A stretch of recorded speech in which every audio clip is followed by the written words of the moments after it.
Greetings, folks. My name's Anto. Welcome to another stream. It has been what feels like 8 million years since I have done this. So I've pressed every single wrong button that it is possible to press in the 5 minutes leading up to this.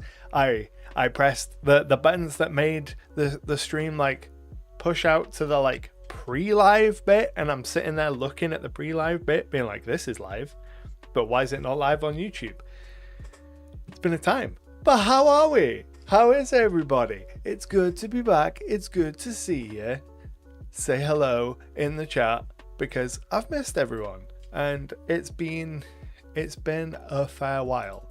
And I am going to grab this version of the live stream chat and bring it up into here so that I can see it, because there we go, that's better. I can actually see what you're all saying because the version that I had up there couldn't see it.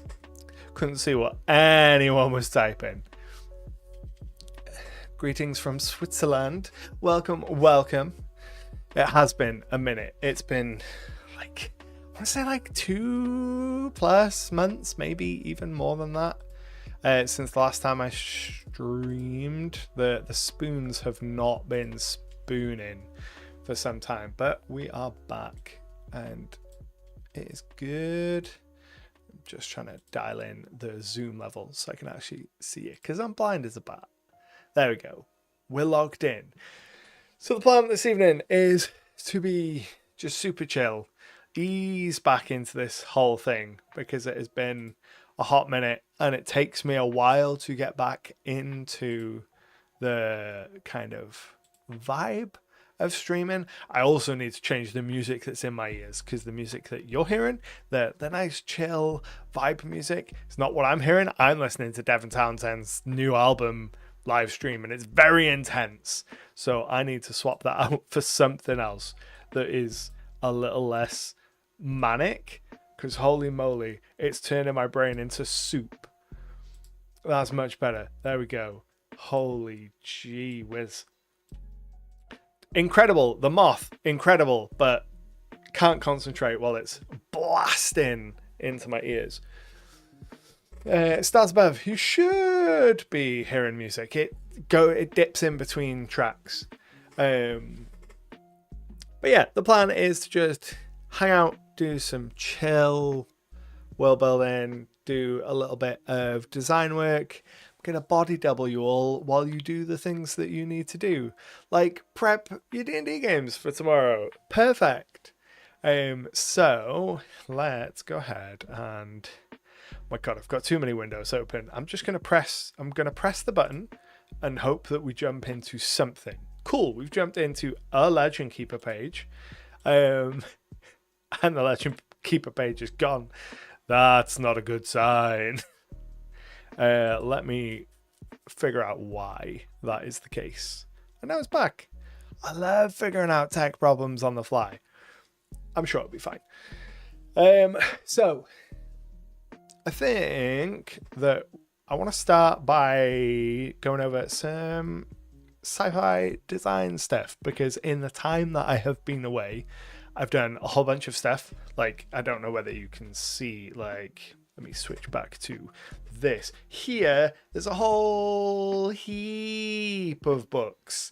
The SIDEQUEST Year 3 annual has been printed, has arrived, has started shipping out to folks. I've packed 25-30% of the orders so far, and I've got a whole butt ton of them on my shelves to pack up and send out over the next couple of weeks.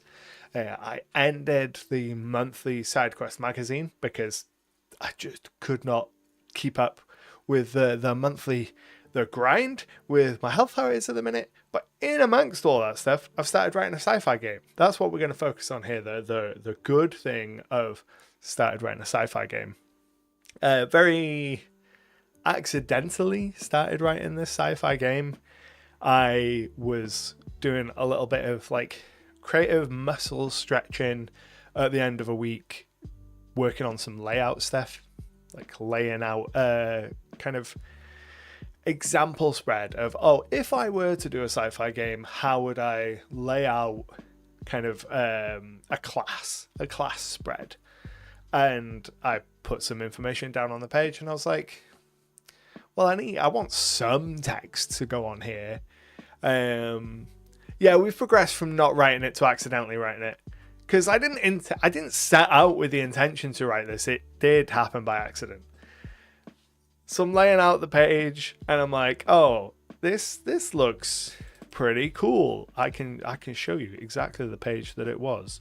So here I am. I'm laying out the page, and I start thinking, oh, I want to put in some like information onto the page. So I start like writing things down, and like, well, they need some like attributes, and they need some skills, and they need some features, and before you know it, I'm like, well, I kind of guess I need to know how the dice mechanics would work for this like theoretical game. And then before you know it, I'm like 2 weeks into a fever dream of writing a sci-fi game. And as you can see on the left here, we're making pretty bare progress. Like, I've done a lot. I have done a lot of work, including not just writing out a whole bunch of stuff for classes, but I have also been working on character sheets. So I have made 6 pre-generated characters, made character sheets for them. I've made a character sheet for the starships for the system, and I'm like this close to being able to run sessions for people. I've started the process of organizing some playtest sessions with other people, with real people, instead of just running them for myself. So yeah, we've progressed from like not writing this game, definitely not doing it, to accidentally doing it, to like knocking a huge amount of work out in the space of like 2 weeks. So I want to go through some of the stuff that I've done with this. I need to pull my hair up because my neck is really warm, and talk about some of like the core ideas behind this, and like run through some examples for funsies, because why not? So we're going to jump over to here. I'm very scatterbrained. You're just going to have to forgive me and deal with that. Like the brain is not braining, but we'll get there. And I've got so many programs and tabs open to try and make sure that OBS is only showing what I want it to show and not leaking all of the secret sauce. So I've been working primarily out of this summary document that I've been constantly updating, this Google Doc. I'm working under the working title of Project Cobalt, because the trade dress for this when I was doing it in Affinity Publisher was blue, and I've got a simple monkey brain, so I was like, cool, cobalt blue, that's all I need.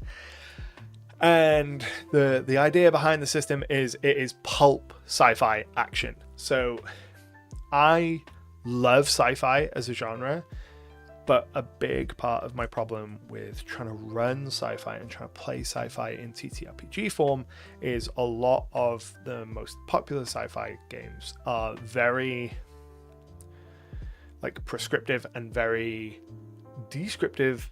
They're very noodly. Like, I have been reading Traveller for like a year, and I really like it. And if you want to get really into the weeds and know heaps of information, incredible system, but there's so much. I just want to fire lasers and make pew pew noises and fly starships and be a space wizard. You know, I want something more bombastic, more action packed, something that's more story forward versus something that's more physics forward and more realism forward. I'm not necessarily interested in a simulationist experience as much as I am as here is a vessel to tell sci-fi stories that gives you enough of the tools that you need to tell sci-fi style stories, but then just get stuff out of the way so that you can make pew pew noises with your friends. So we went all in on it being pulp sci-fi, which means we're not worrying too much about like in-depth realism. We're not worrying about making sure there is like a basis in reality for everything. You know, we're towing the line up to space fantasy when we need to, but I am not approaching it with the idea that the universe will be space fantasy. Like, the people of the world will assume that everything works the way it should and like science is king. But the mechanics don't need to be like, right, calculate, do a bunch of calculus to have your starship battles. No, just roll your dice. So the process started with kind of like a mission statement, which is how I do a lot of my design work, especially when I am starting a big project and I'm not quite sure where the road is going to take me, what the process is going to be. I like to kind of like mission statement it out first, figure out what my core design goals are, because then every single time I'm making a decision, I can refer back to that. So right from the jump, it was a case of determining that this was going to be pulp sci-fi, cinematic action, and then the game needed to be fast-paced, narrative first, which immediately led me down the route of dice pools and not a D20 system, because most of the kind of narrative first systems that I've experienced in my time playing games have not been D20 systems. D20 systems tend to err towards the mechanic and less towards the narrative first. Not exclusively, but we're talking large scale trends. And in terms of what customers would expect as well. So, you know, someone that is coming from other narrative first games is going to go, oh, all of the narrative first games that I play use dice pool systems. I'm immediately like on board with this. I know what to expect from this. Versus someone coming from like Pathfinder or D&D with D20 and lots of like minutia mechanics going, well, why can't I do all of these specific like mechanical interactions? I'm like, that's not the point of this thing. So fast-paced, narrative first, and then pulp sci-fi action. So it's not a case of being worried like how the artificial gravity generation on your starship works, or exactly how full space drive facilitates travel between point A and B. The point is, when those things break, the characters know it's bad. And that is the vibe I'm going for. It all serves story first, realism seconds. Tales from Elsewhere says dice pools are a really natural choice for narrative first games. Smart choice. Thank you very much. You can do a lot of degrees of success, low math overhead, and so forth. Yeah, dice pool systems are probably my favorite mechanic for resolution in TTRPGs, period. I really, really like dice pools. They obfuscate odds, so you're not doing head math in a game as much, but you can still feel that I'm better at this because you're picking up a heap of dice. Exactly. You know, more dice is better. It appeals to the dice goblin because you get to roll more math rocks as you get better and advance. But at no point you have to do math. And that at no point you have to do math is something that I really took to heart with the core resolution mechanic. It is D6 dice pool based system, attribute and skill. So if we jump into where is my buttons? Let's jump into designer here and show you an example with a character. So you can see here we have the gunslinger. I am going to make that hidden because that is a spoiler. So here we have the gunslinger, who is our bounty hunter archetype. And you can see that they have attributes up here and skills here. And whenever you need to perform an action, to make an action roll, which is currently the name for the roll in the dice mechanic, the GM will tell you, you will describe to the GM what it is you want to do, and then if necessary, if appropriate, the GM will call for the roll, establishing that very early that it is narrative first, that the players are going to be like, here is what I want to do, here is what my character is doing first and foremost, and then the GM being like, right, okay, if necessary, you're going to be rolling dice, here's what you're going to be rolling, versus I want to make a check. So it will be attribute and skill, but no set combination. So if you can justify a combination for something, like let's say the GM, you want to shoot your gun in close combat, and the GM says, give me a reflex and a guns roll, and you say, actually, is there any way that I could use my strength and guns roll because we're in hand-to-hand combat and I need to like use my strength to physically pull the gun closer as they're like wrestling with me? Excellent. As long as you can justify it, you can use the combination of attribute and skill that you want to do. I know that we've had several comments. Abba Hawk says, hey Anto, just wanted to pop in for a moment to say big thank you for the series on creating documents with Affinity. You're very welcome. There's going to be a whole heap more. The next one will be, I think, on creating master pages and kind of setting up the foundation to build on. Oh nice, so you're generally rolling 1 to 6 baseline, then coordinating 1Ds and minus Ds here and there for future circumstance. Exactly, that's Tales from Elsewhere, that's exactly how it's going to work. So the core of it is going to be 1 to 6 dice, and then you have a number of modifiers which will take you typically up to a maximum of 10 dice. And when it comes to maths for that, even rolling 10 dice, your success chance is still on like 86%, because the way that you succeed in this, as long as you get a single 6, and circling back to that point about wanting to take away the need to do maths, that was very important to me. The success criteria, it's just if you roll a 6, you succeed. If you roll multiple 6s, you critically succeed. I don't know whether I'll keep that name in that nomenclature, but if you roll multiple 6s, cool shit happens and you can do more interesting stuff with those 6s. But at the baseline of it, if you see a 6, immediately you know you've succeeded. If you don't see 6s, immediately you know you've failed. There's no maths, there's no add-in. It's very quick off the mark like that, which makes it nice and snappy, fits the pulp vibe. Hector says, gosh, caught it live, but need to prepare dinner. Have a nice stream. Thank you very much. Devon says, what do you use to make fillable PDFs? I've been trying to use LibreOffice, but that's a pain. So I actually use a really convoluted way of, I build the PDF in something like Affinity Designer.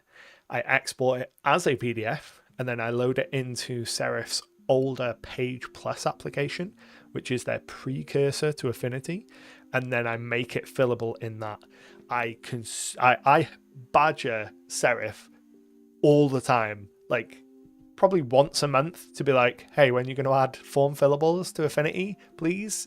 Because it's like the one thing that's still missing from this that I use on a semi-regular basis. Please add form fillables. So anyone that feels the need to go onto any social media platform and just very politely be like, hey, Serif, can you add form fillables to Affinity, please? Awesome. Bob says, intelligence plus guns to trick shot and ricochet are 5 things to hit a target. Exactly. That's exactly the vibe that I want with this, is reward player creativity as long as they can justify it and they're describing what they're doing. Excellent. If you want to use your strength and your combat to just haymaker someone in a fist fight, cool. But if you want to use your intelligence and your combat to like Sherlock Holmes, do that slow down Robert Downey Jr. like plan where you're going to hit every major nerve cluster before you attack, that's perfect as well. Like Sora says, I'm here for anything that's no maths. Exactly. Like, don't get me wrong, I love me some maths, but I know that it's a sticking point for a lot of people, and it's so easy to teach someone how to play a game if you're just saying, pick up a bunch of dice, roll them, are there any sixes?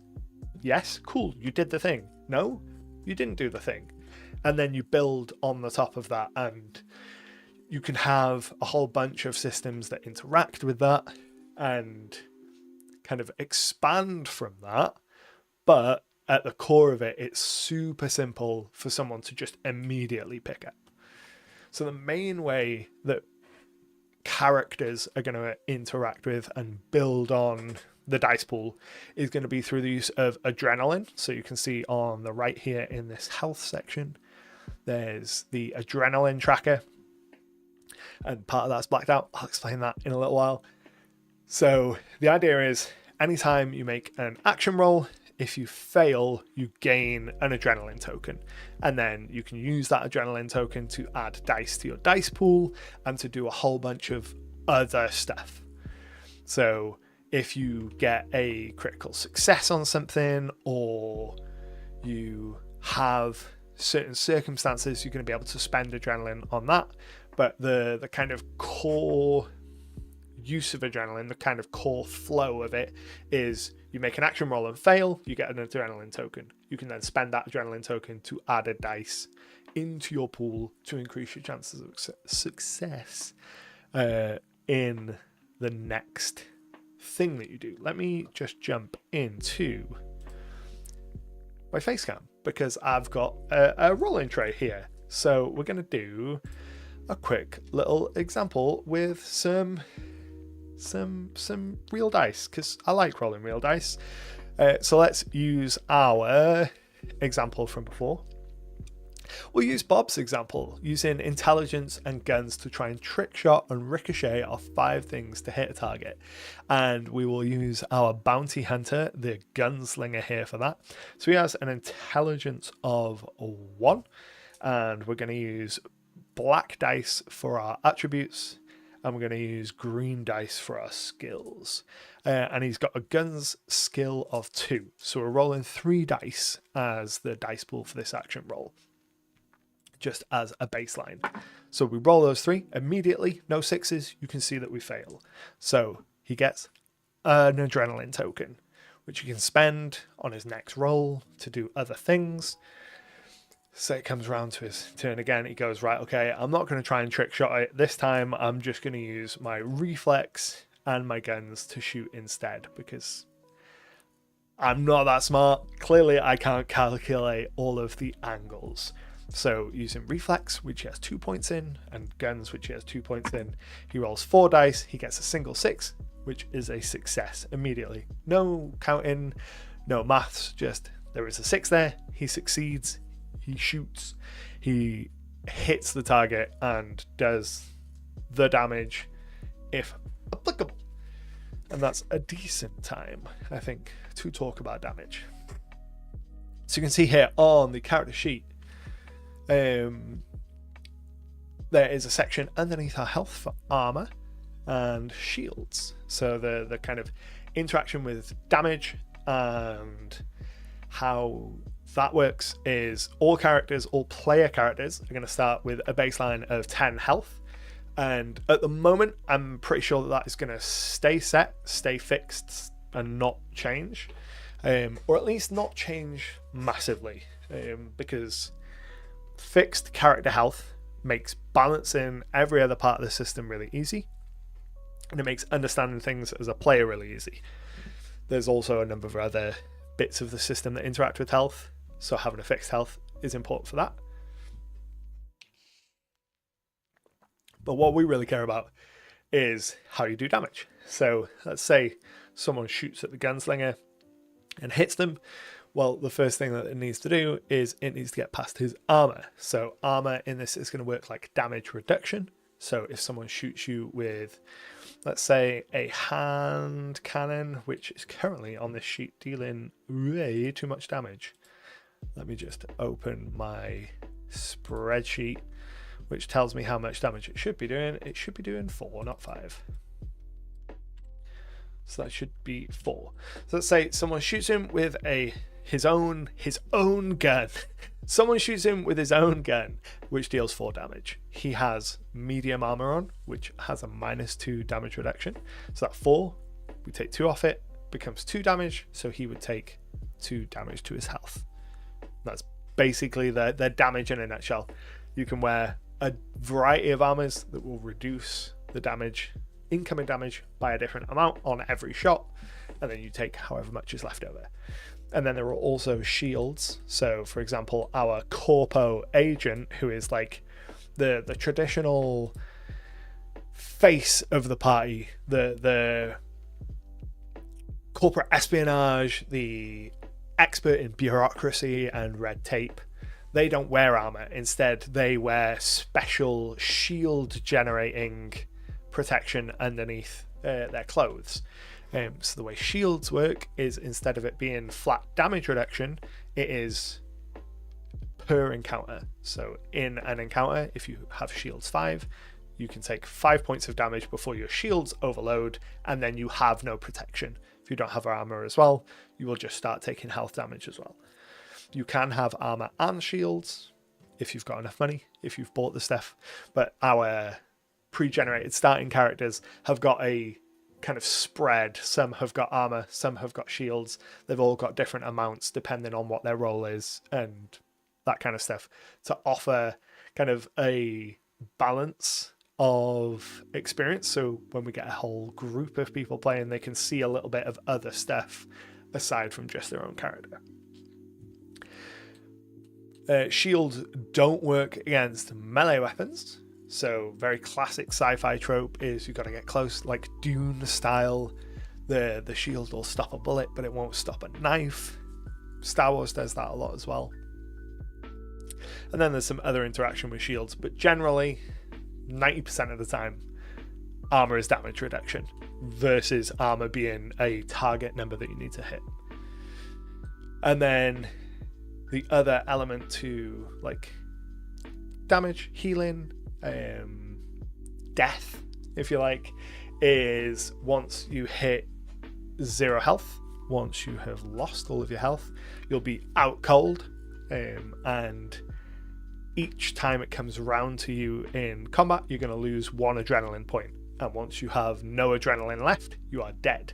So not only are you going to be using your adrenaline to add dice to your action rolls to do cool stuff, it is also your death save mechanic, to use D&D parlance. So adrenaline becomes a very like core part of the system. There's a lot of stuff tied to it, and it is the risk reward kind of linchpin of the system, because every time you fail a roll, you get an adrenaline token. You can use it to do all kinds of cool stuff. A lot of the archetypes are going to have features that allow them to spend adrenaline to do cool stuff above and beyond what others can do. You can spend it to like do quick healing, you can spend it to do extra damage and a whole bunch of other stuff, but then it is also what will keep you alive once you hit 0 hit points. So if you don't have any adrenaline and you go down, when it comes around to you, if no one has healed you, you will die. But assuming you don't, assuming someone does heal you and you make it out of the fight alive, then you will pick up a condition, and there are 5 conditions. The way I'm currently envisioning this is that the GM will assign you one of these conditions based on the context of what's happening in the scene.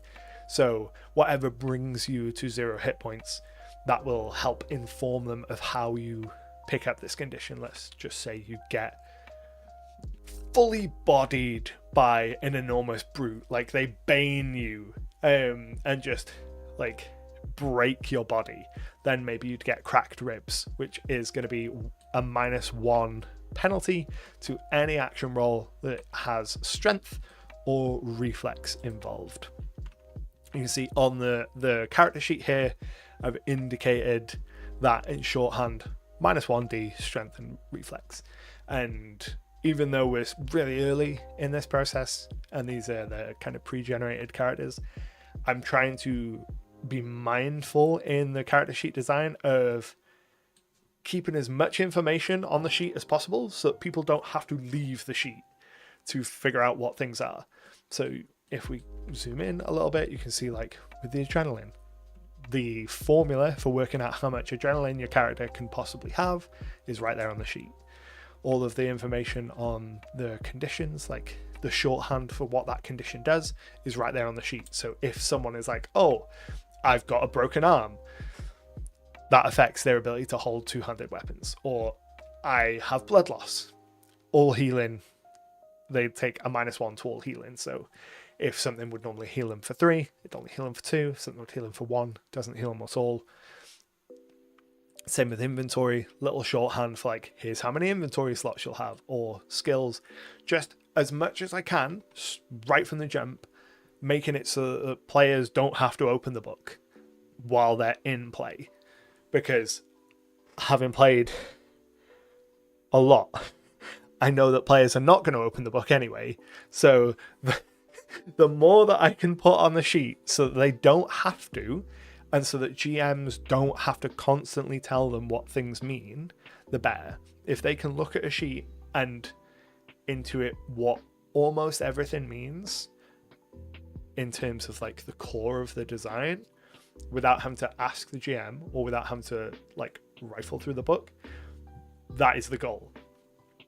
Like, that's the gold star goal, is being able to put this in front of someone who's familiar with a dice pool based system, and then intuit what everything is through the context and their experience with other systems, or putting it in front of like a brand new player, giving them a fairly brief description, and then them being like, cool, I get this. That's the goal. We're going into it very much with like new player accessibility right at the forefront, because I've seen the struggle that a lot of players have with kind of learning new games and retaining kind of information, and I want to alleviate that as much as possible. So let's jump over again into back into our list here. So starting, we've got my brain. We've got our core design goals of fast-paced, narrative first, and pulp action. So anytime I'm doing any work on this, those are the kind of the 3 pillars that I'm always coming back to and asking myself, does it fit these 3 things? Does it like make these 3 things better? Is it made worse by it? Are these 3 pillars made worse by the inclusion of this new mechanic, whatever the new mechanic is? And that's a really useful tool in this design process to move very quickly, because if I come up with an idea and I'm like, oh, this idea is cool, and I'm like, oh wait, it's not narrative first, or oh, it grinds everything to a halt because it's not fast paced, I can just throw it aside. I put it in the folder of ideas to use in future projects, but for the purposes of this, it's thrown aside with reckless abandon because it doesn't meet our core design goals. Our core mechanics overview, like I said, almost everything will be done with an action roll system, which is that D6 dice pool system, built using the attribute and skill wherever appropriate. Applying modifiers, so that's most of the time going to be adrenaline, but that could be you suggest something particularly cool and the GM's like, yeah, sure, add 1 dice to your dice pool or subtract a dice from your dice pool because that's really awesome, or because it's especially difficult, vice versa. Amberhawk says very much this: everything, if possible, should be accessible as easily as possible. Developing character sheets for our game, we went with this exact route. Even if you need 2 to 3 sheets, it's worth it. Fully agree. Like, if I can get it to the point where someone doesn't actually need the book, perfect. Been very interested with the idea of separating things from the main character sheet that aren't directly tied to the character itself, things like weapons, spells, and ability. Funny you should say that, because I have been tinkering with the idea of weapon cards specifically, going into the playtest that I plan on running.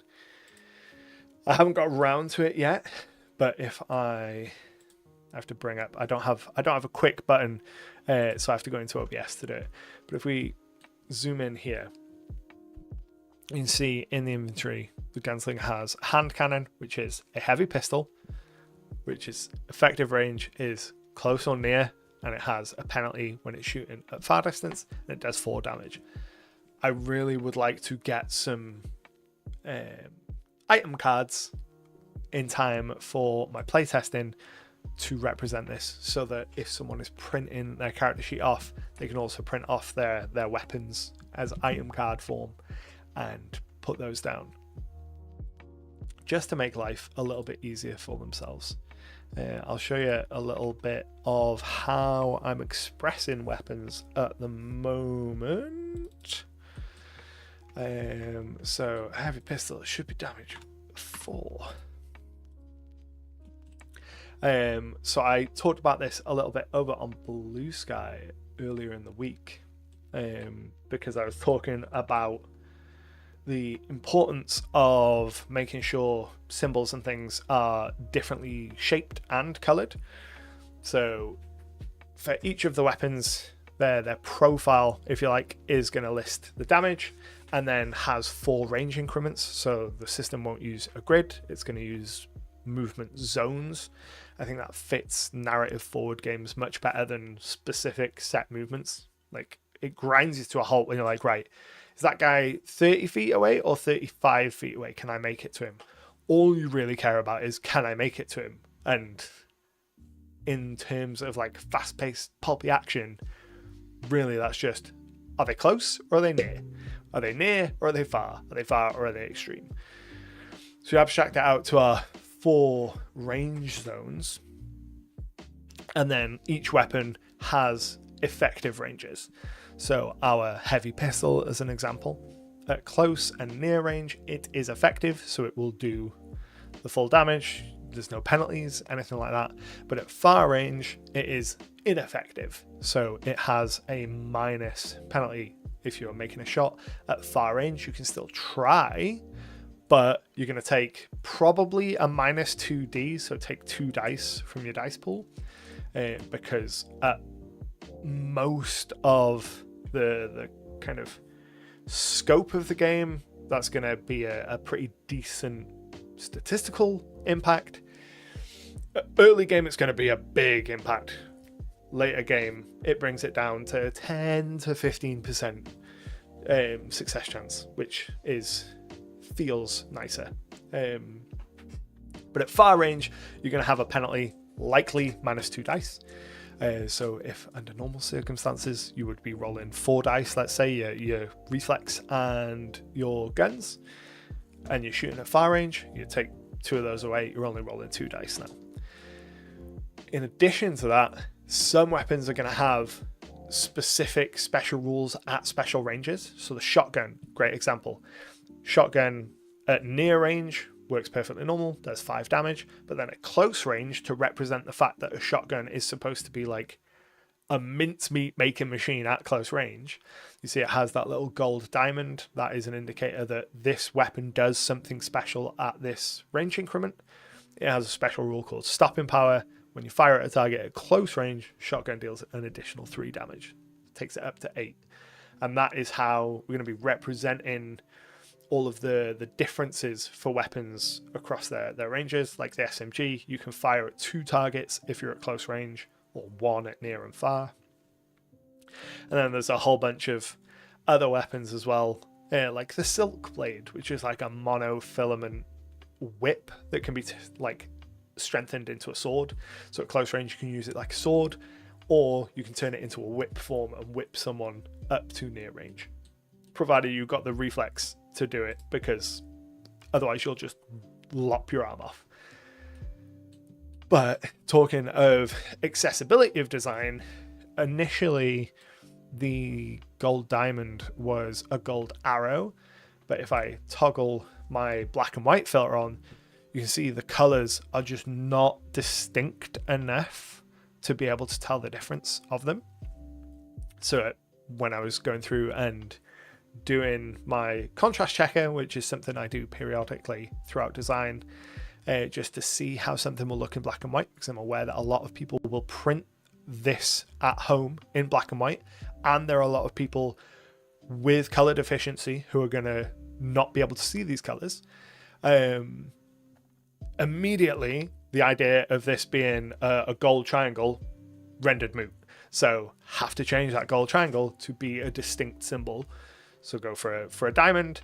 What the symbol is doesn't really matter, but it means that even if you're printing it at home in black and white, or if you have color deficiency, color blindness, then you can still tell by the symbols. Up arrow is good, diamond is really good, down arrow is bad, line means you can't do it.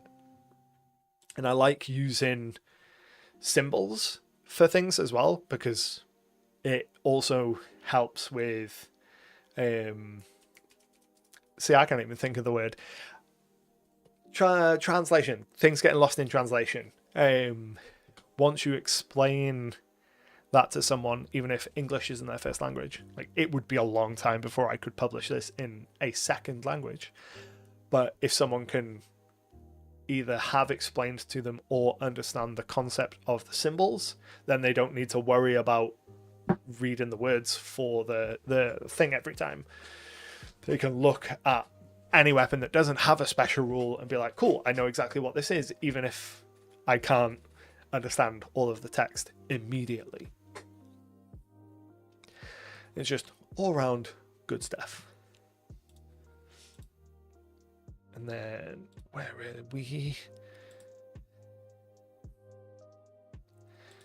Had a full brain fart moment there where I closed one of the screens and nothing happened because I closed the wrong screen.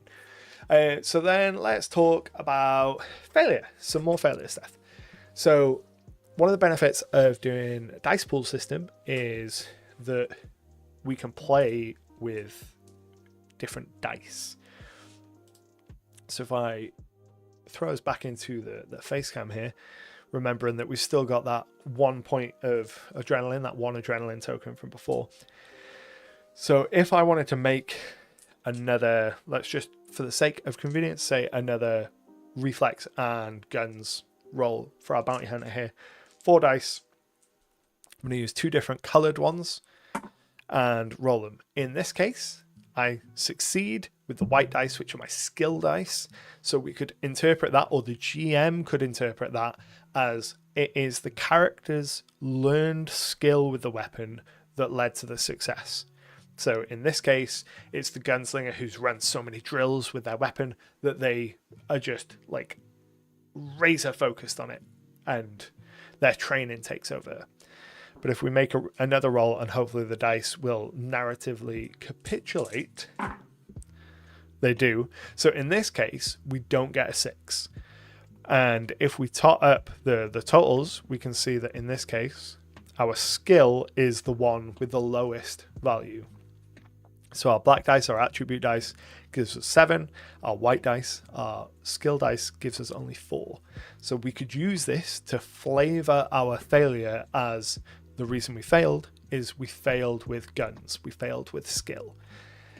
And that's really useful for the GM to be able to be like, right, okay, the reason that you failed to get this shot off is maybe you're in a like Desperado style like shootout situation. And the reason you failed is because you couldn't pull your gun quick enough, or there was a mechanical failure on the gun, or the shot went wide. Something about your skill with the gun is the reason you failed versus your like innate reflex. Let's say you failed with reflex, or let's say, I think for a Last Stand Desperado-y style shootout, nerve would probably be a better attribute than reflex. So you'd use nerve and guns. So let's say you failed with nerve. That might be that just the other person like intimidated you and you didn't draw your weapon in time. Or you drew your weapon and as you point it at them, you just have that tiny moment of hesitation, which is enough for them to shoot your weapon out your hand or whatever it is. And I like the idea of this separation between the 2 dice colors being a useful tool for either the player or the GM to be able to narrate the failure or narrate the success which is really an interesting concept that I really, really like. Bob says, could you sacrifice a HP to get an adrenaline pool? I'm so glad that you asked, Bob. Let's talk about the Hail Mary. So, even when all hope seems lost, heroes know there's always a chance that things will work out. And this, again, comes back to our idea that core principle, this is pulp action. So we always want a chance for the heroes to win. Even when things look the most dire, there absolutely always needs to be a way for the heroes to win, but there has to be a sacrifice. So when you make an action roll, after you've seen the result, you can always choose to make a Hail Mary, in which case you take 6 points of damage, but you automatically succeed on the action roll as if you'd rolled a 6. So the kind of scope and opportunities for this, so cool. I've run a couple of solo sessions with this system now, and all the times that the Hail Mary has come up, it's been super dramatic in terms of the kind of stakes kept elevating. I was like, I need to succeed in this situation, so I'm going to take the Hail Mary. I'll take the damage, like 60% of my health, to ensure that I succeed in this situation. And what I really like about this is when you pair this with the concept of, well, what happens when you're in those situations where you're in a narrative first game? Okay, what happens when you find yourself in those situations where the failures keep piling up, the tension keeps ratcheting, and it's a real life or death situation, everything is on the line, the players are defusing a bomb, and there's seconds left and they keep rolling failures. What do you do then? Well, then we go to the last stand. So this is for situations that are so intense that just a simple roll doesn't make sense, or doesn't have the kind of narrative tension in it. And the way that this will work is the GM telegraphs it well in advance. They would let a player know, right, if you fail this next roll, that is going to put us on the hook for a last stand. And once the last stand is triggered, then the GM rolls 1 dice for every player present at the table. So let's say we have 3 players present at our table this evening. So the GM is going to roll 3 dice, and in this case, bad news for the players. So the GM will roll 1 die for each player at the table, and then we go round player by player, one at a time, specifically one at a time, because it's way juicier and you get much more tension out of this. And then each player rolls 1 single dice.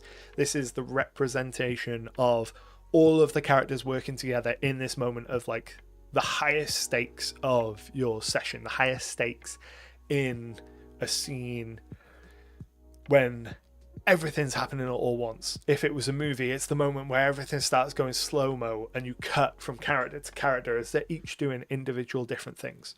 And each character will roll a dice to see what they get versus the GM. So because our GM has rolled a 6 here, the GM has succeeded. The only way the players can win here is they need to also roll a 6, and ideally roll more than 1 6. The players have not rolled a 6, so they fail their last stand, in which case bad stuff is going to happen.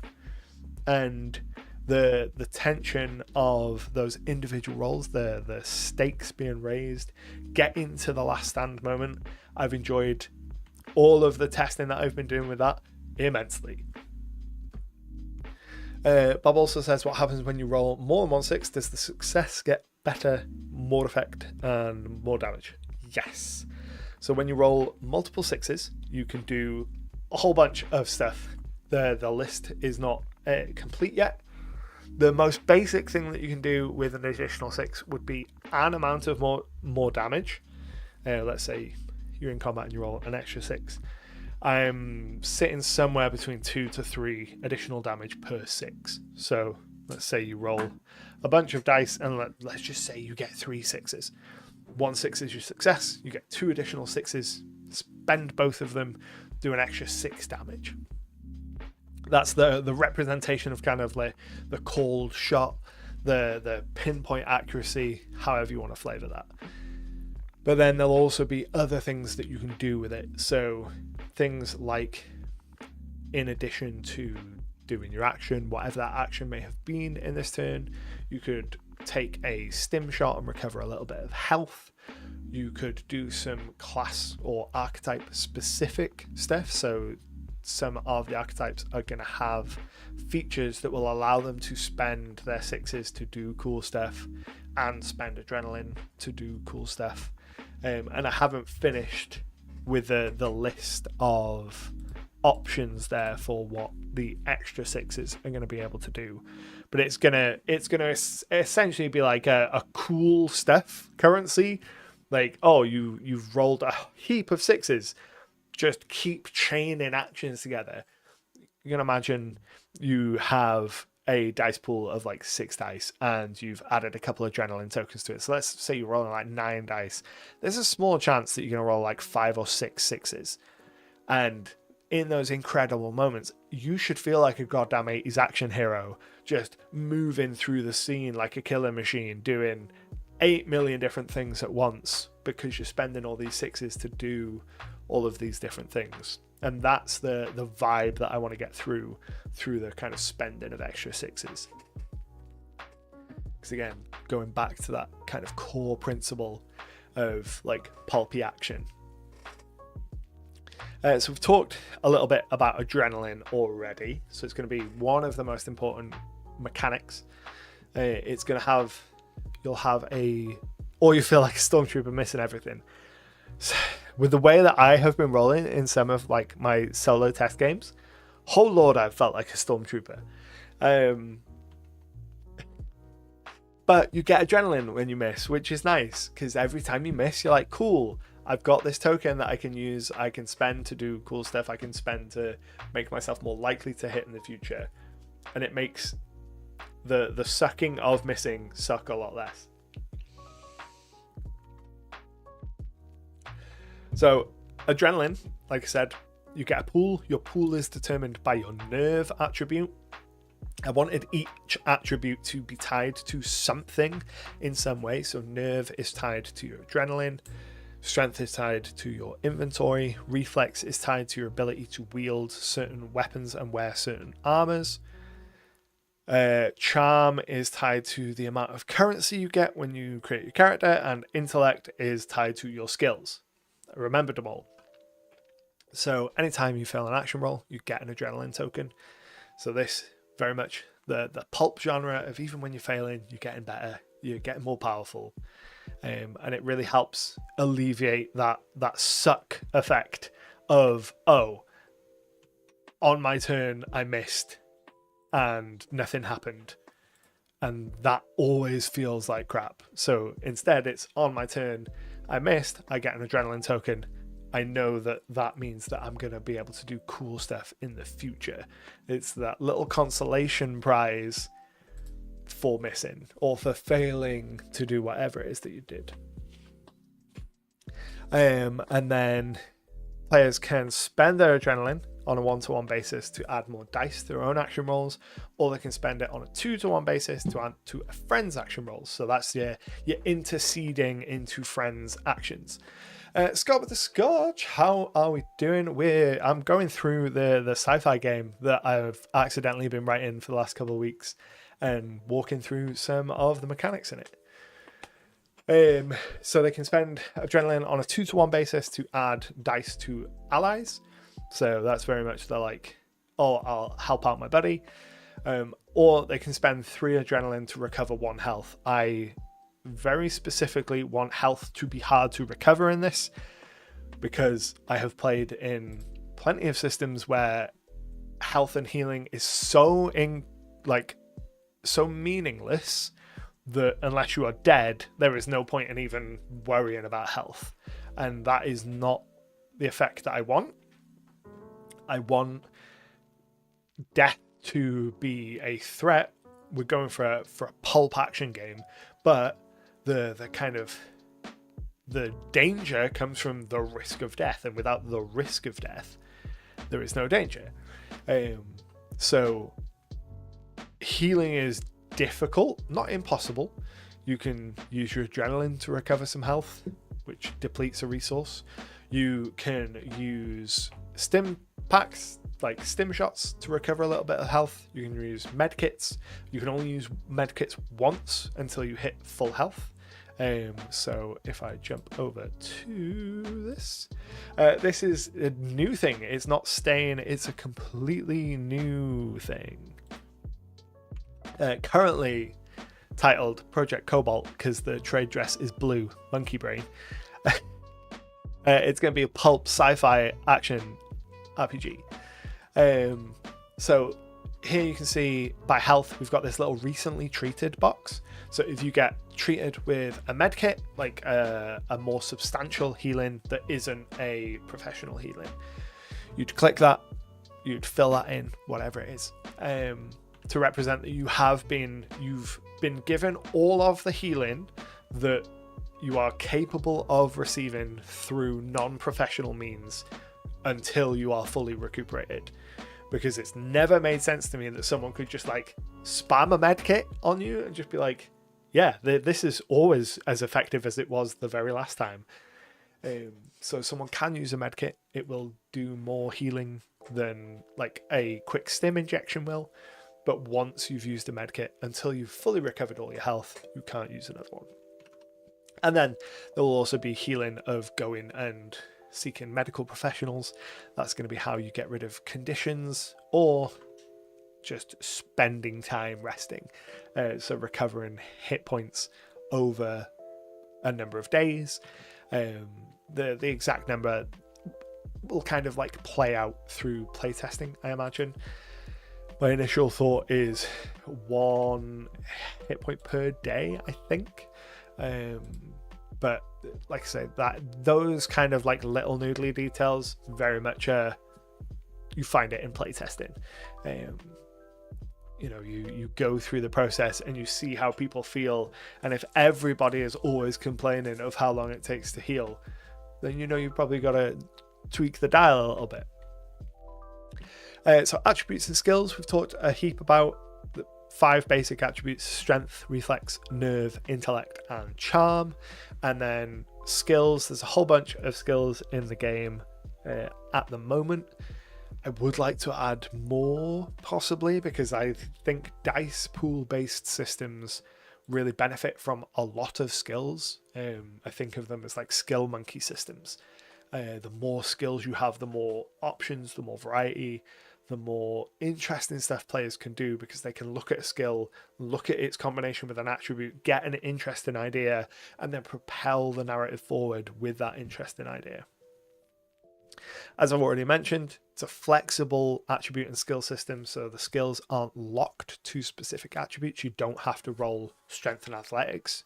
You can use your athletics with another attribute, like you can use your intellect and be like, right, okay, I have studied human anatomy and I know how I need to use my athleticism in this moment. And anything that you can justify, you can do. And then they're going to get, characters will have 2 points in any skill at character creation and a maximum of 3 total. So that's the same with attributes. You start off and you can only put 2 points in any one attribute to start with, so you can't max out at character creation. Just a general, like, making sure that characters have somewhere to go with advancement.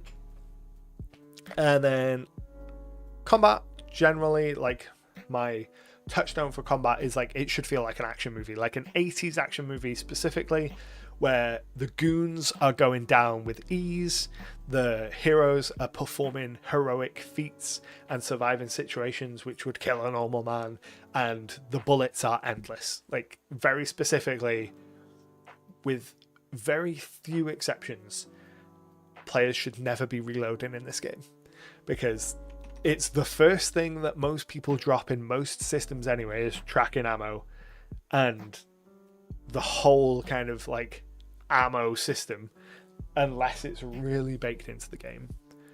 Plus, a pulpy game, you shouldn't be reloading. The bullets are endless. Like, at what point do you see Arnie reload at any point in Commando?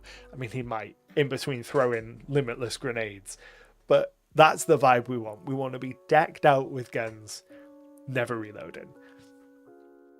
Similarly, when it comes to enemies, like the basic enemy, we want them dying in droves. You know, they're oh, we have lost visual. Have we lost visual? No, we're all good. Well, we did briefly, but it's back. The basic enemy, kind of like your standard goon, really should die in 1 to 2 hits. If we want the players to feel like goddamn action heroes, that way when they come across the enforcers, the kind of mid-level guys, and especially the bosses, that feels distinct and different, and we can play around with new mechanics and add interesting things because the goons are going down so easily. Excuse me. So a lot of how I've been working that out has been with math,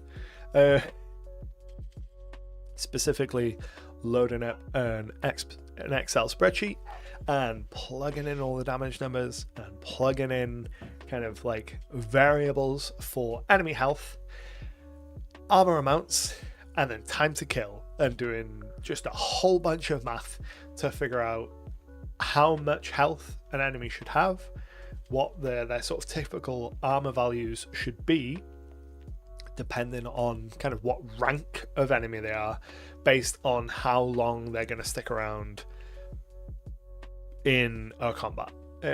So goons are very much going to be like, a goon is not going to survive more than 1 round against like a full crew of players. An elite is probably going to stick around for a round, 2 rounds maybe. And then the boss is going to stick around 3-4 rounds. I want the combat to be snappy. The idea here isn't to get dragged down in a protracted combat that lasts like 6 hours and takes just rounds and rounds and rounds and rounds. It is bullets fly real fast, everyone's dead. So I'm approaching it in terms of like the numbers and the balance of it with that in mind from the jump. So I envision it to not be the sort of system that has a vast bestiary of monsters necessarily, so much as a more like an old school style representation of monster, where it'll be a name and then a sentence of stat expression. So like HP 8, damage reduction 2, action 1, 3 damage, something like that, to let the GM know like how they interact with the combat economy, but that's all you really need to know. And then add special features for the flavor. So things like thinking about initiative and turn order. I don't think that I want to use a D&D style initiative where everyone stops, everyone rolls the dice, the dungeon master or the game master like notes down all the numbers and then puts everyone in order. I think it will just be a case of, if the players aren't surprised by an encounter, narratively speaking now, then they will decide amongst themselves which crew member goes first. The crew member will act, then an enemy will act, and it will be an I go, you go sort of narrative flow situation. So the first player will describe what their crew member does, and then the GM will describe what an enemy does kind of in response to that elsewhere in the battle, and then they'll go back and forth. The way that I'm envisioning that we balance this in terms of, well, we might have like a lot of goons in some scenes is anytime a goon gets to do something, another goon in the scene also gets to do something. And that means that it will help it feel like there's an overwhelming number of enemies, but they are like paper. They will die really easily, but they get to do more stuff on their turn. And I've been approaching it very much with that kind of asynchronous approach to design on the player, monster, GM side of things. So the enemies and the stuff the GM interacts with do not play by the same rules as the players, very intentionally. Like, they don't use adrenaline. They are just pools of hit points with armor or shields.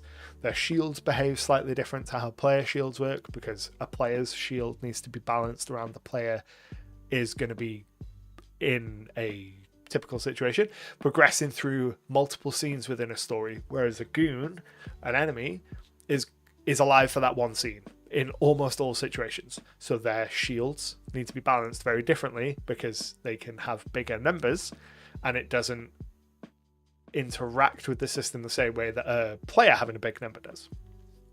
Things like that. Very, very asymmetrical in that sense. But because it's narrative forward, a lot of that is just not stuff that the players are ever going to see. It's just going to be like, right, I shoot this guy, and then the GM will be like, right, he shoots you back and his buddy shoots you back too, and then they roll some dice. How are you thinking of handling the number of actions folk get to take in a turn order? Basically, it will be a case of the player describes what they want to do, and then the GM dictates what action roll they want to do. So it will rely on a lot of kind of description and the narrative informing it. So let's say we're in combat, we're aboard a space station, we're in the cramped confines of a corridor, and it comes around to my turn.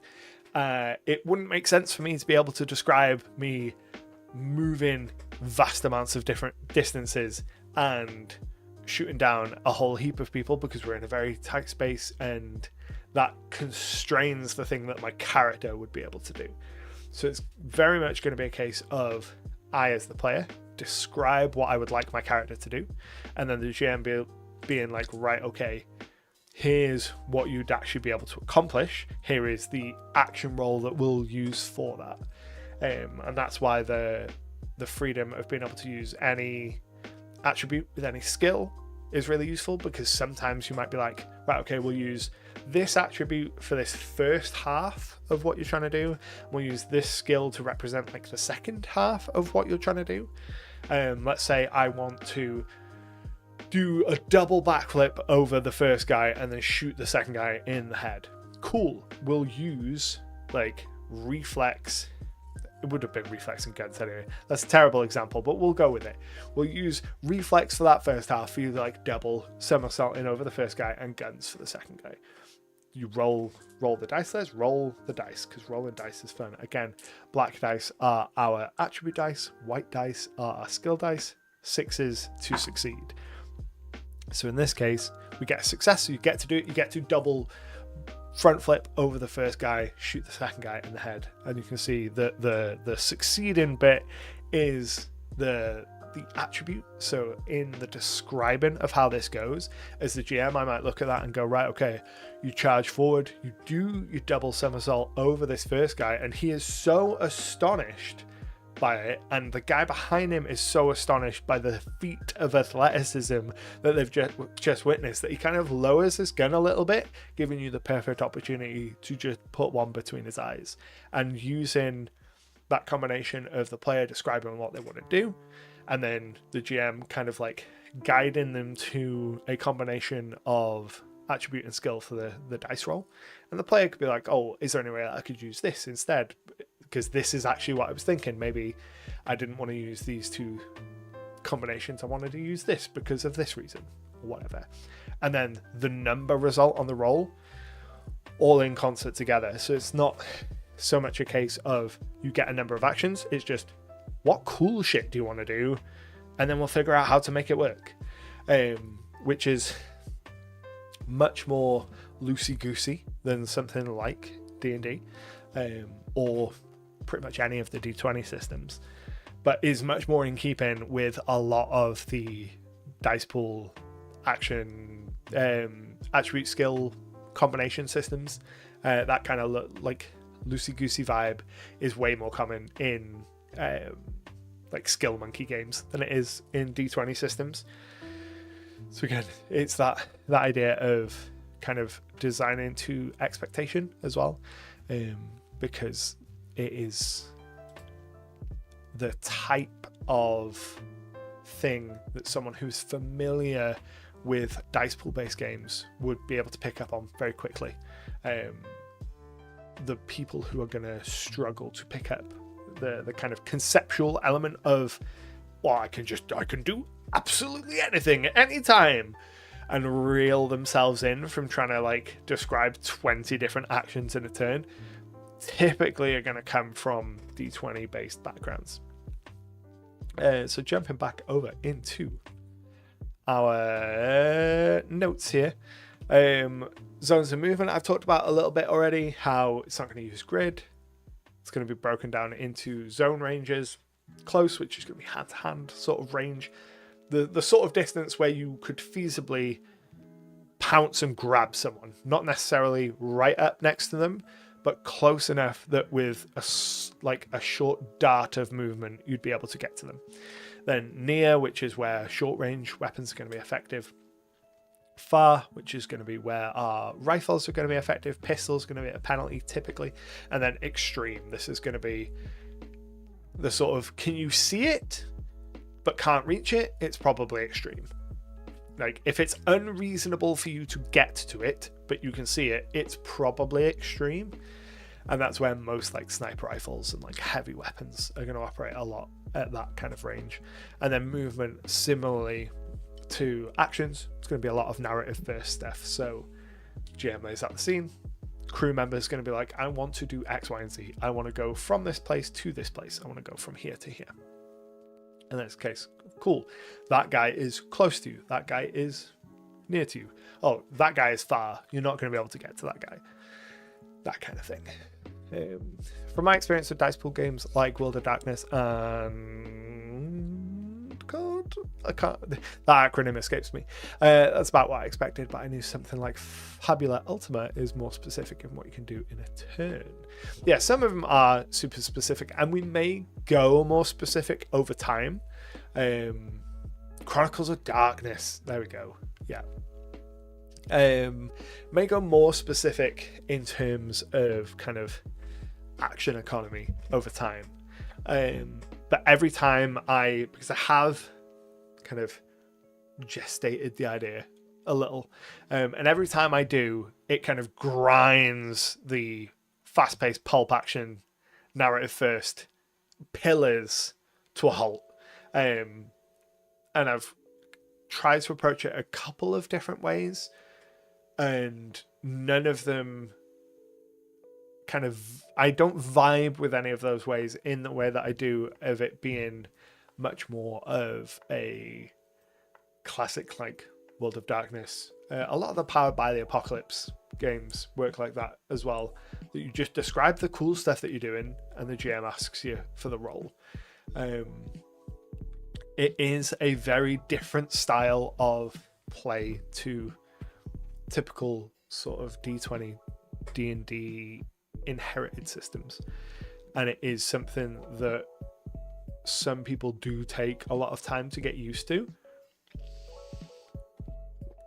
I would say it's probably the thing that if you are someone that is transitioning from a D20 D&D style game into something like this, into a dice pool based system, then that is probably going to be where you're going to find the kind of biggest sticking point for a lot of players, is understanding that kind of interaction with like action economy, and transitioning from as a player declaring what skill you want to use and be like, can I make a history check?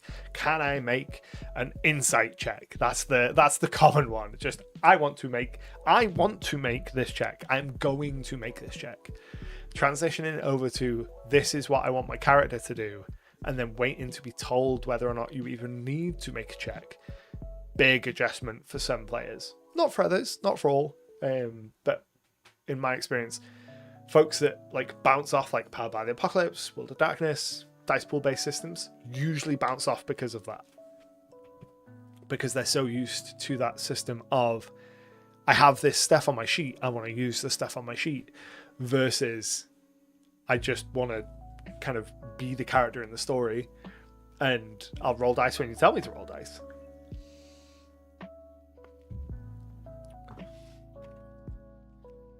So, range combat. These numbers are right at the minute, I think, maybe? Yeah, I think so. Yeah, they are. So, as I mentioned before, range banding, a bunch of different weapons, they'll have damages. Damage might change depending on the range. So, for example, the shotgun does 3 extra damage at close range than it does at near range. And then some of them can do extra stuff. So like an SMG can shoot at 2 targets at close range. Skill Blade has a minimum reflex score to not chop off your own arm, things like that. When we were thinking of releasing the first draft to the community, I'd love to give it a shot with my community center group. I am aggressively going through this. So I'm hoping to start playtesting it with other people. I've done a bunch of like solo play with it, which is clunky because obviously I am playing GM and I am also playing player. So the setup for that is fairly clunk. But the experience with it has been hellish fun. I'm hoping to play with some other real people instead of just myself. I say that like I'm not a real person. That feels like a conversation for my therapist. I'm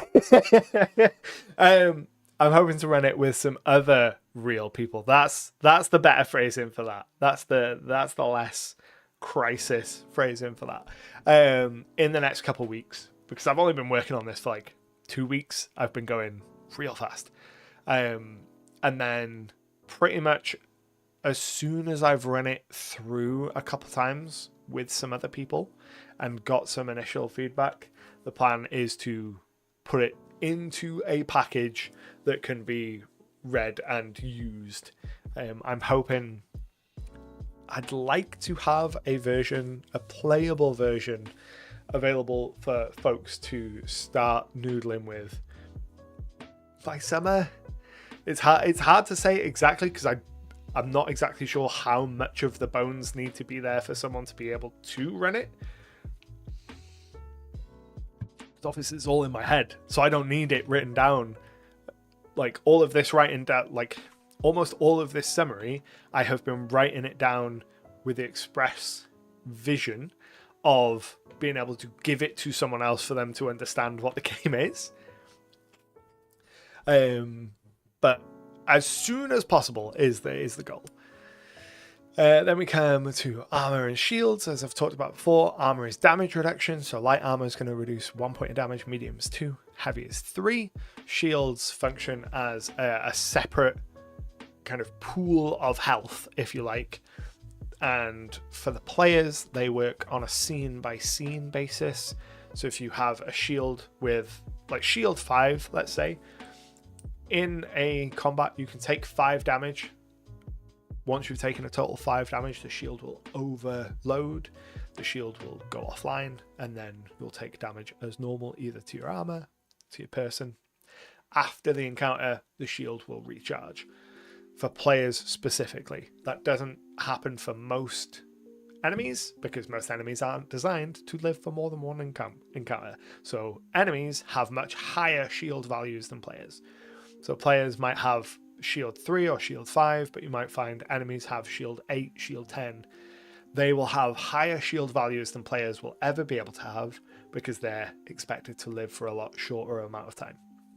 It's kind of that asynchronous design I was talking about. Then we also have cover.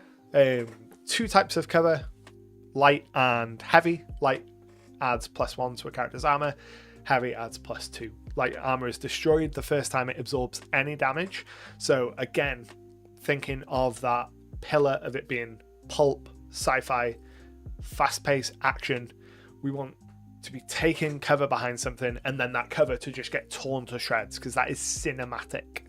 The idea of you taking cover and then someone just riddling that cover with bullets, and it protects you in the moment, but then it's turned into a powder or a paste or splinters, whatever the case is.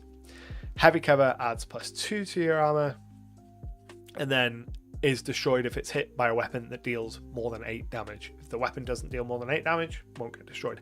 That's the number I'm working with at the moment. So like sniper rifles, RPGs, like big weapons will destroy heavy cover. Otherwise, you're good to take cover behind it and you'll be all right. Health, healing, and dying we covered earlier. Start with 10 health. Once you hit 0 health, if you've got adrenaline, you can survive 1 round per adrenaline token you have. If you don't have adrenaline, you die. So it's always good to try and get a decent amount of adrenaline going. And then when you are out of combat, if you went to 0 health, you suffer an injury condition. So they will impact you in the long term. And for enemies, for the purposes of the playtest, we've got goons, elites, and bosses, starting with 8, 16, and 36 health, respectively. And depending on what enemy type they are, dictates what kind of equipment they have access to. So goons are going to have no armor or light armor. They're going to have light pistols, SMGs, and combat knives. They're going to die real quick. They're going to do little bits of damage, unless you're not wearing armor, in which case they will still kill you very quickly. Elites are going to typically wear medium armor. They might wear heavy armor, depending. They're going to have heavy pistols, shotguns, assault rifles. They're going to be much more of a threat. The kind of thing that the whole party needs to stop and go, ooh, we need to deal with that quickly before we get back to all the goons. And then bosses, they're going to turn up and they're going to be wielding all of the best gear, all of the best tech. They're going to have shields. They're going to be the kind of encounter that when they turn up, the crew needs to be like, oh, nothing else matters but that guy. That guy with like the health bar above his head and the custom music that's just started playing. That's the guy we need to worry about. Inventory system, I haven't showed this off in the stream yet, so let's do that right now. Pew! So the inventory system is slot based. What am I looking for? That's no, that's not what I'm looking for. I'm pressing all the wrong buttons. It is slot based depending on your strength. So you start with a baseline of 6 plus 4 times your strength's number of slots, and then kind of standard equipment takes up 1 slot. Larger equipment, so a lot of like body armor, medium armor, heavy armor, assault rifles and things like that take up 2 slots. Some things will take up more, and then especially small items like stim shots and things like that will take up 1/3 of your slot. So on the pre-generated sheets, you can see that I've broken up the individual slots with a little kind of faint line to denote that each slot is actually 3 little slots. So there are some things that you can carry 3 of per slot. And that's generally how the inventory system is going to work. I wanted something where, again, you do that math right at the start to work out how many initial slots that you've got. But after that, you don't need to do maths. You don't need to worry about encumbrance so much. It's just, you've got these slots, fill them up however you want. Once you fill them up, that's it. You can't carry anything else. Because I don't want situations where players spend a lot of time agonizing over how much junk can we pick up like we're in a Bethesda game, versus why aren't we kicking down this door and going and fighting all of these bad guys like we're in an 80s action movie. Economy is something that I think is super important to most games if you're going to allow players to buy stuff. It's something that I am thinking about immediately. Starting with kind of establishing a baseline like medium income for an average blue collar worker. The actual number is irrelevant. The whole purpose of it is to get a baseline that we can work up and down from. So we've gone with 50,000 credits a year, 1,000 credits a month, 200 a day, just for nice round numbers. Over their career, player characters can expect to earn approximately 2.5 million credits from their adventures, which is the equivalent of 50 years of medium income.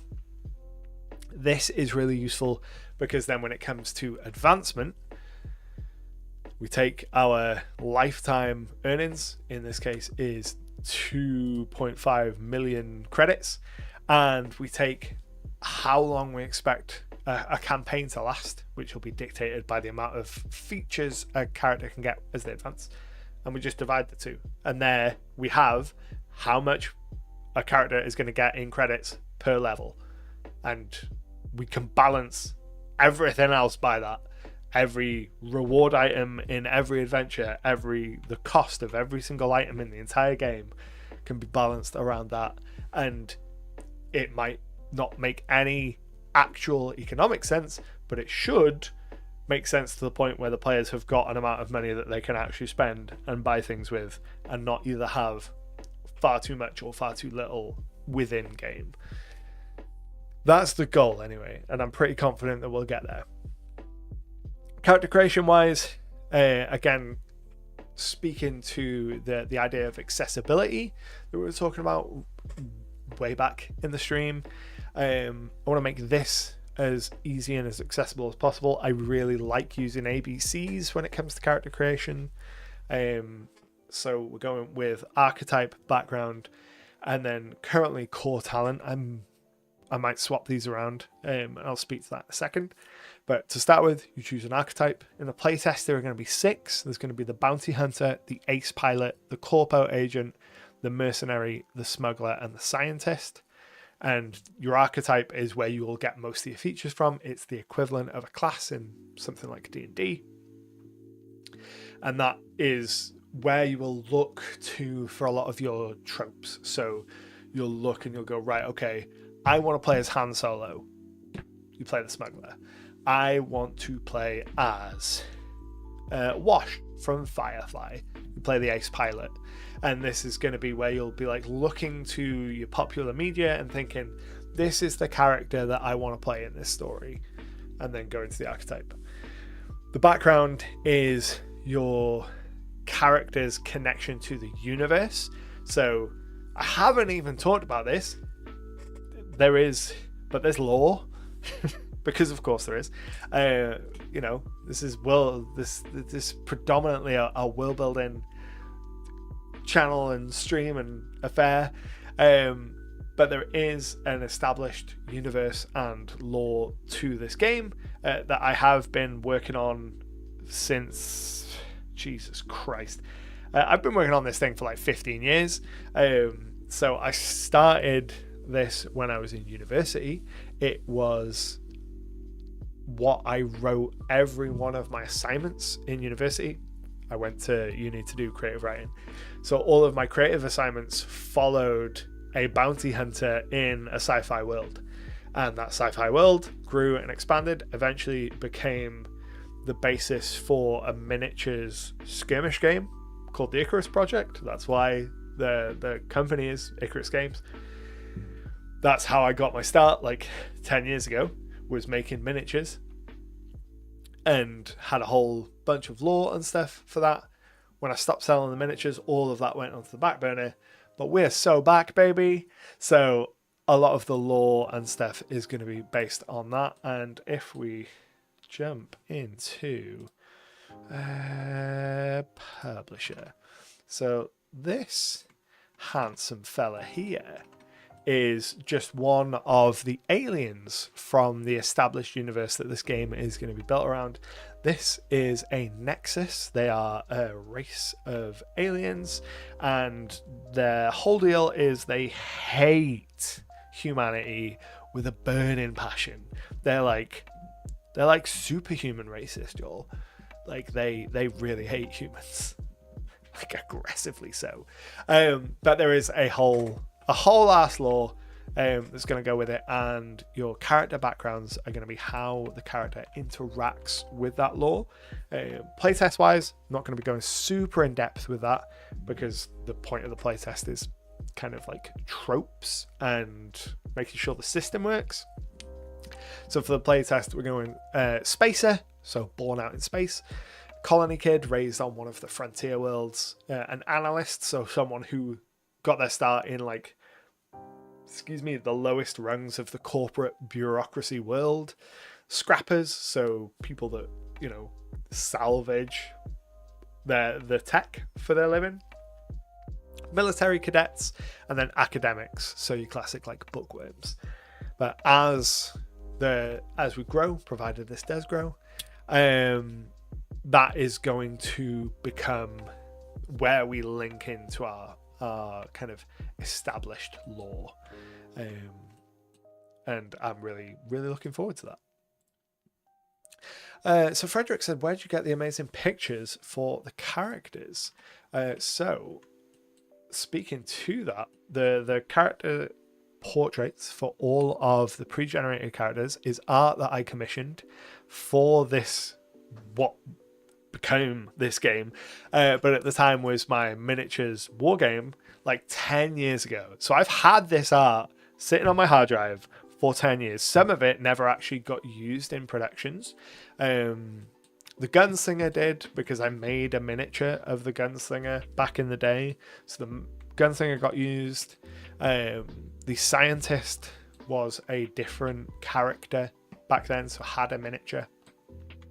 But the other four, the Corpo Agent, the Mercenary, the Ace Pilot, and the Smuggler, those were all pieces of artwork that I had commissioned for this universe back when it was a miniatures war game, but never got used for miniatures. We never actually made miniatures of them, and I've got so much art sitting on my hard drive that's never seen public light of day that hopefully will get to be incorporated into this and finally get to be showcased and celebrated in the way that it deserves to be, because there's a lot of really cool stuff going on. Like like I said,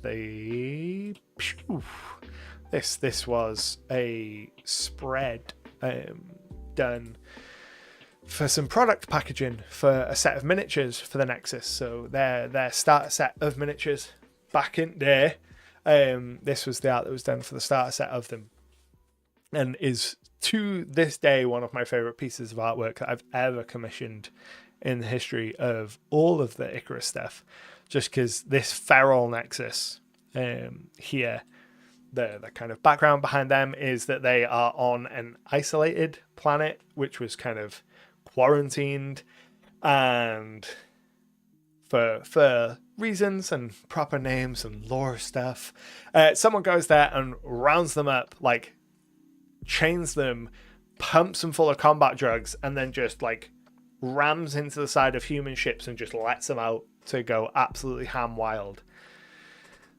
They really hate humans. And rightly so, because humans are the worst, you know? Is there any intent to add in rule sets for playing as aliens, or are you sticking with purely tropes letting folk make their own aliens? So the intention is initially human only. And the reason being, because in almost all instances where aliens and non-humanoid races are available to play, I think that the approach that's taken in their design and also the approach that's taken in the play of them really like doesn't utilize the fact that they're not human. I think that in a sci-fi setting where you have just oodles of aliens that you can play as, it really undermines the kind of wonder of aliens and the wonder of discovery in a sci-fi setting. And what I want from this system is to kind of maintain that wonder. So certainly initially, humans only. There will be aliens, and there will be aliens that you can encounter as NPCs. And I'm sure that almost immediately people will be like, well, I'm gonna play as an alien, whether you say I can or not. Fuck you. And that's fine. But I have ideas of how I would introduce aliens. It would be as specific backgrounds and archetypes that are locked to those aliens, with features that speak to those aliens in such a way that they feel alien in play. So I don't know exactly what that would look like, because still in this really early process. But I want something where if you are playing an alien, it feels alien mechanically. So whether that is using some different subset system, or whether it has features that allow it to do things that nothing else can do, or whether it has features that are just really weird, I want it, if and when aliens come in, for them to feel alien, so that there's no way to play an alien that is just a human in a skin suit, because that is something that really irks me in D&D and a lot of fantasy and a lot of sci-fi, TTRPG specifically, is that you can play as all of these wondrous creatures, but there is nothing to kind of support you and be like, well, how are you different to a human? So what you end up with is just this motley crew of people walk into a town, and they would draw such attention to themselves because they're all various different animal people and all sorts. But mechanically, they're all like, well, we're basically human, you know? We're going to play them as human, and we're all going to have like really human forward like design, which is not what I want. I am dying here though. I'm just gonna be. Holy moly. Okay, we're alive. I'm alive. I'm also on the wrong screen for my stream deck. There we go. We're getting there. So B, background. C, currently this is core talent. I think I'm going to switch this around, and because we've got C, core talent, and D, decisions. As I say, accessibility wise, I like ABCs for character creation. It makes it really easy for a new player to follow along in a logical process. I think C is going to end up being choices, and that will be where you choose your starting feature and make a few other choices. And then D will be description, and that's where you come to like describe your character. And then E will remain everything else not covered by that. So the process for character creation will be letter by letter, alphabetically, A, B, C, D, E. You know, archetype, background, choices, description, everything else. And laying that out in like print form, putting that in layout, will be very easy to communicate to a new player how to do something. I also want to take a leaf out of Pathfinder does this really well. Splash pages with summaries for archetypes and backgrounds. So what I'm envisioning is a 2-page spread with a list of every archetype and a little summary of the bounty hunter. Here's why you'd want to play a bounty hunter. The ace pilot, here's why you'd want to play an ace pilot, with a bit of art. Something that a person can look at a 2-page spread of all of the options and get a really high level view of every single one of them all at once, and then decide which page they want to go and read, versus get into the archetype section and going, right, okay, now I need to read 40 pages, because that's not a fun way to read a book, especially when the book is chunk. I don't know how big the book will end up being, obviously, because we're still so early in the process. But I would like the core rules to be light and tight, and then a lot of the flavor to come from equipment and interesting things like that. So my intention is, if I jump over to back over to my publisher page. Nope, that's designer. Nope, that's not that either. There we go. I jump back over to my publisher page. You can see here that I have a 2-spread page for the bounty hunter. It's a lot of placeholder text and a lot of like filler. The goal is everything that you would need for one archetype on one 2-page spread. Nothing crosses the spread. And this is one of kind of like the core design principles going into this. One of my core layout principles is everything you need for a given rule needs to be on 1-page spread, which means that when I am writing the rules, when I'm designing them, I am constantly in a state of cut, refine, make lean, because this has to fit to our 2-page spread. It has the intended side effect that it means we have a more fast-paced, pulpy sci-fi action game, but it is also just great for accessibility of learning a rule set, because you can open a rule book and you don't have to turn the page when you're trying to look at a section of rules. You can look at that spread and be like, right, okay, everything I need to know about this specific rule is within my field of view.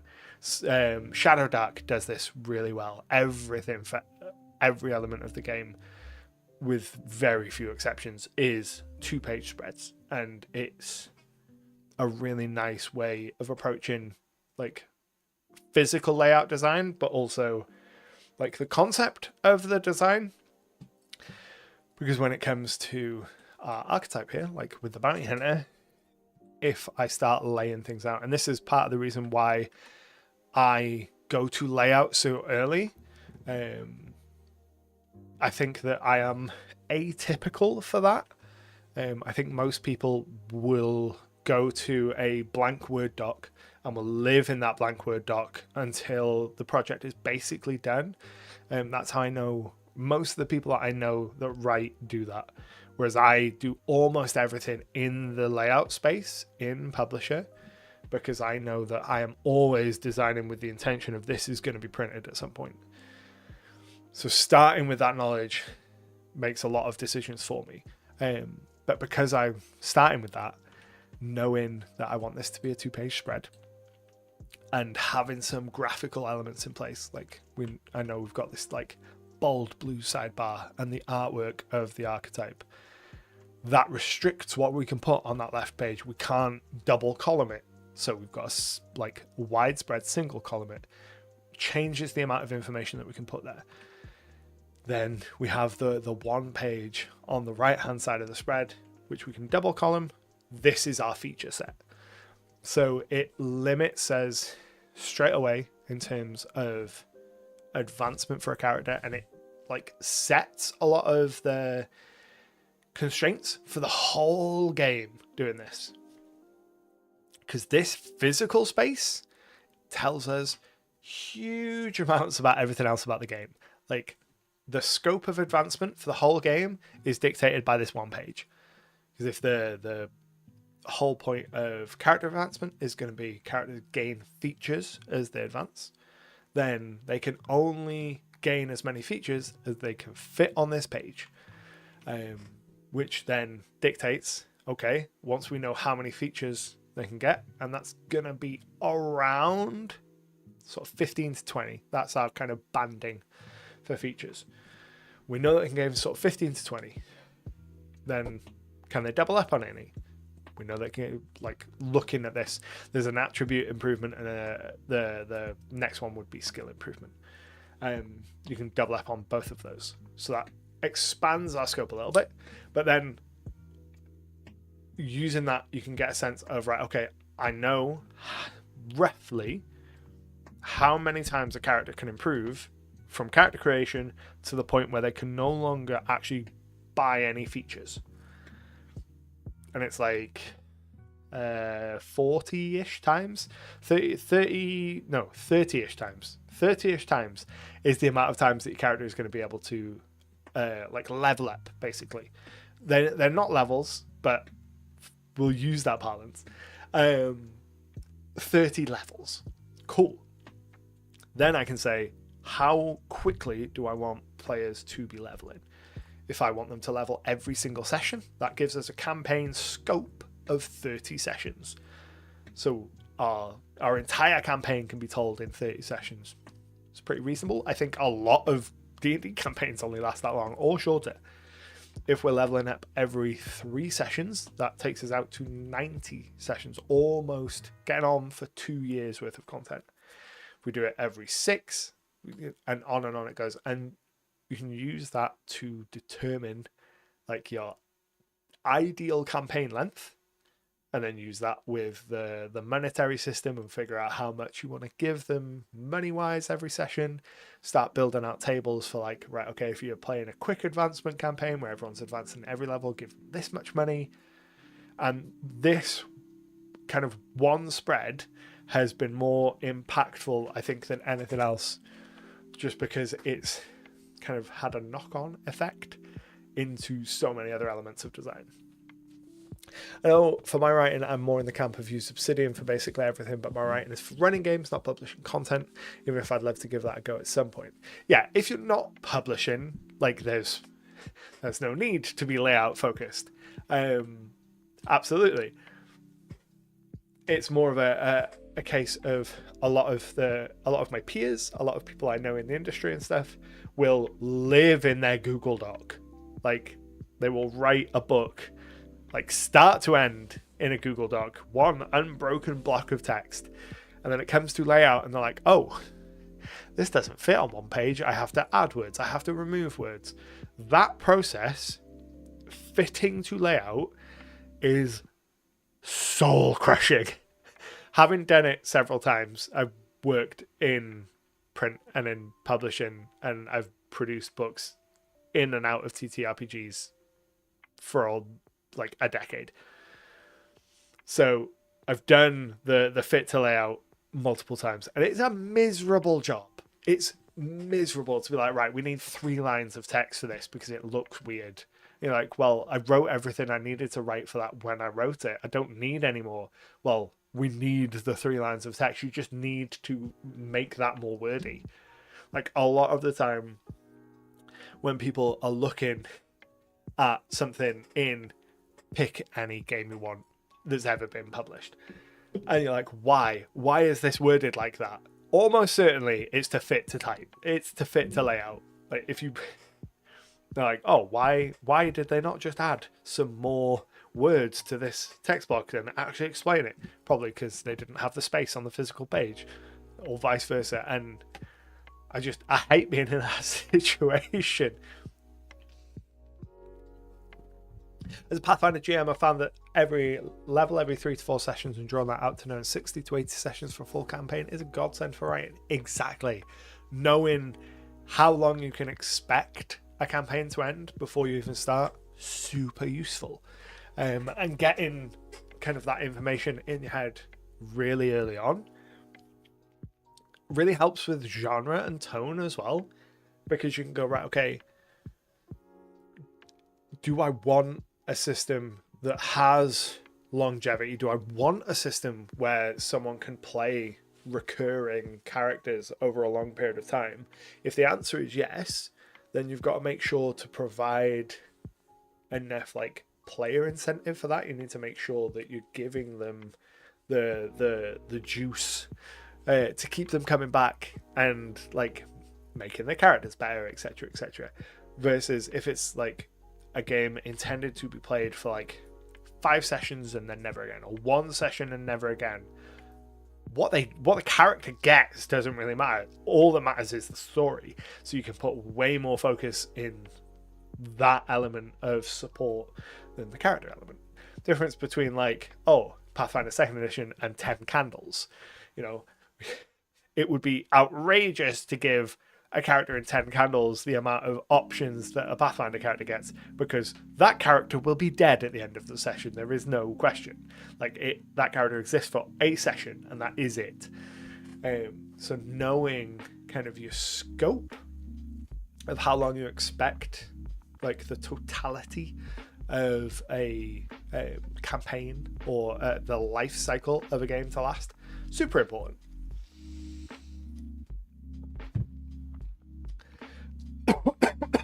Holy shit. And then I think that takes us through everything in this summary doc.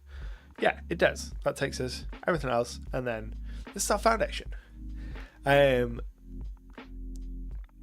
So if I missed anything in terms of some of the designy things, some of the things that I have been working on in terms of the playtest kind of packet. So the playtest packet, which will ultimately be made publicly available, making sure things like there being a character sheet tour, things are like properly labeled, and really going into this with a view to accessibility. in that respect, I'm already like really thinking and focused on that, between the everything on a spread, and then like making sure there's plenty of diagrams, stuff like that as well. And then, have I missed anything on the character sheets that's important? I do need to make all of the secret goals secret.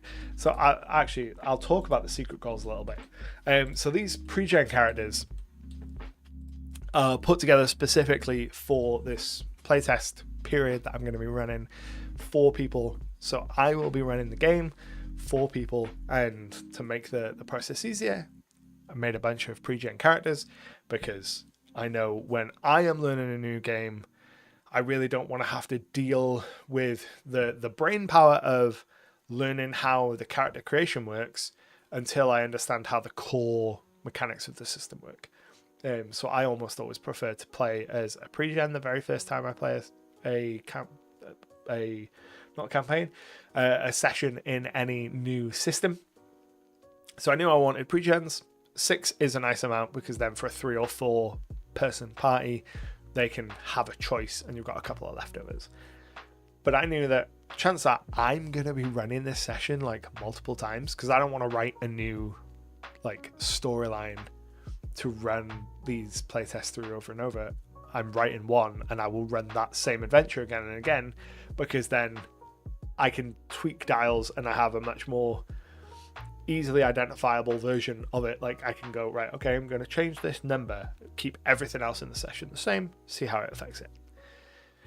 But I wanted like some level of replayability, and I thought it would be really fun to add in. I had some space, again, talking from a physical design point of view.